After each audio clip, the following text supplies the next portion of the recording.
Opposition wants Prime Minister Anwar Ibrahim to step down, calling people to join Turut Anwar rally on 26 July. But why? Malaysia is now stable, the economy is recovering. Is Anwar really that bad? Is he really the worst PM like what they say? Let's think back. Before Anwar became PM, do you still remember those messy years? From 2020 to 2022, we had 3 different prime ministers in just 3 years.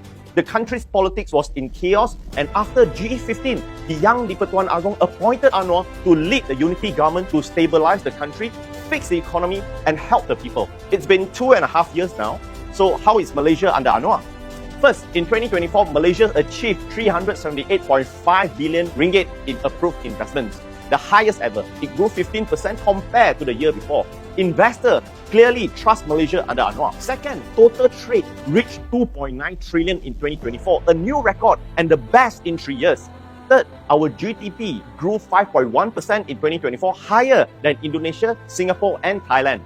Fourth, Anwar successfully reduced government annual debt from nearly 100 billion in 2022 to 77 billion in 2024. While reducing government's borrowing, Anwar was also paying the RM48 billion monster debt left behind by Najib Razak's 1MDB. Fifth, Anwar successfully increased our international reserve by USD 6 billion, reaching USD 120.6 billion by mid-2025. This has increased Malaysia's ability to withstand against external shocks, and the ringgit has become Asia's best performing currency in 2024. 6. Rakyat has more money to spend. Retail and wholesale trade grew from 1.6 trillion in 2022 to 1.77 trillion in 2024. Bank Negara has also reduced OPR, so now loans for housing, cars, personal use and businesses are cheaper. Inflation dropped to 1.2% in May 2025, the lowest in past 4 years. Before Anwar, inflation was 3.3%. 7. Anwar is closing the gap between the rich and the poor through the SST. SST increased cash aid from 700,000 people to 5.4 million people. Poor families get extra 50 to 200 ringgit a month for groceries from SST collection. Basic food like rice, chicken, vegetables, cooking oil, bread, noodles, eggs and medicine are exempted from SST. The gap between the rich and the poor is narrower under Anwar. Not just the economy, Anwar also fixed other things. Look at Malaysian Airlines. Under Najib, the airline lost RM 2.35 billion between 2015 to 2017. Back then, the airlines was technically bankrupt. Under Anwar, the Malaysia Aviation Group, the parent company of Malaysian Airlines, made 766 million profit in 2023. In 2024, it made another 54 million profit.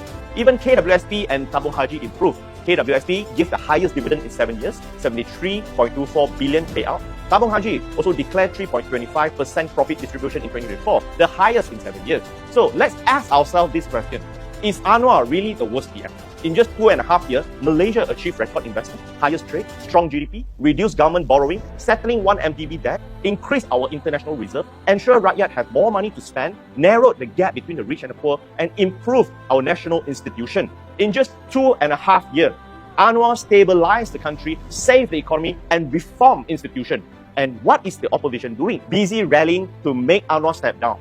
When Malaysia is stable, they want to make noise to bring back political drama. If Anwar resigns, who will take over? The 100-years-old Mahathir or Muhyiddin when Rakyat was raising white flag when he was PM? All that we want is a stable country with future for everyone.